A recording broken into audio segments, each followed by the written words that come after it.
ఇక వీకెండ్ గులాబ్ జామున్ చేసుకుందాం అని చెప్పేసి జామున్ ప్యాకెట్ కోసం రోడ్ల మీద అయితే పడ్డా. ఇక ఫస్ట్ అయితే కొన్ని పాలు వేడి పెట్టుకొని పక్కకు పెట్టినా. జామున్ పౌడర్ అయితే 1.5 కప్ వచ్చింది. ఇక పౌడర్ కి డబల్ అంటే 3 కప్ షుగర్ తీసుకున్నా. ఇక వాటర్ అయితే 1:1 3 కప్ షుగర్ కి 3 కప్ వాటర్ తీసేసుకున్నా.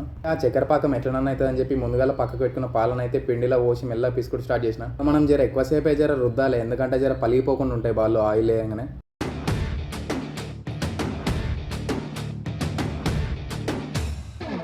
ఇక మనం చేసిన బాల్స్ ఇక ప్లేట్లో పెట్టక ముందుకే జరంత నెయ్యి వేసి రుద్దేసినాయి ఇక దానికి అంటకుండా ఉండడానికి. ఇక పాకం అయితే గట్టి ఉడుకుతుంది. ఇక ఇంట్లోనే ఒక 4-5 ఇలాచీలు అయితే పడేసిన ఫ్లేవర్ కోసం. ఇంకా మీకు మంచి ఫ్లేవర్ రావాలంటే కొన్ని రోజ్ వాటర్ అయితే పోయాలి. ఇక నేను చేసేది ఫస్ట్ టైం. ఇక మన కాత్రం ఆగదుగా చేసే బాగానే అవి ఏమో అర్థం కాలే, అవి పునుగులా లేకపోతే గుడ్డు బజ్జీలా అని చేసే బాగానే జర గులాబ్ జామున్ కలర్కి అయితే వచ్చేసినాయి. ఇక వీటిని అయితే నూనె గారిన దాకా చూసి పాకంలో అయితే పడేసిన. ఇక వీటిని అయితే నేను రాత్రి చేసిన. ఇక పొద్దున్నలో మంచి అందులో పాకంలో నానతాయి అని చెప్పి పక్కకు పెట్టేసిన. ఇక మనం చేసిన డిష్ ఏదైనా సరే ఇక మనకు టేస్ట్ వచ్చిన దాకా పానం ఒప్పదు. ఇక మనం పెద్ద షెఫ్ అయ్యి ఇక ఎన్లేం చూస్తాం పాకం తీయగందో లేదో తప్ప.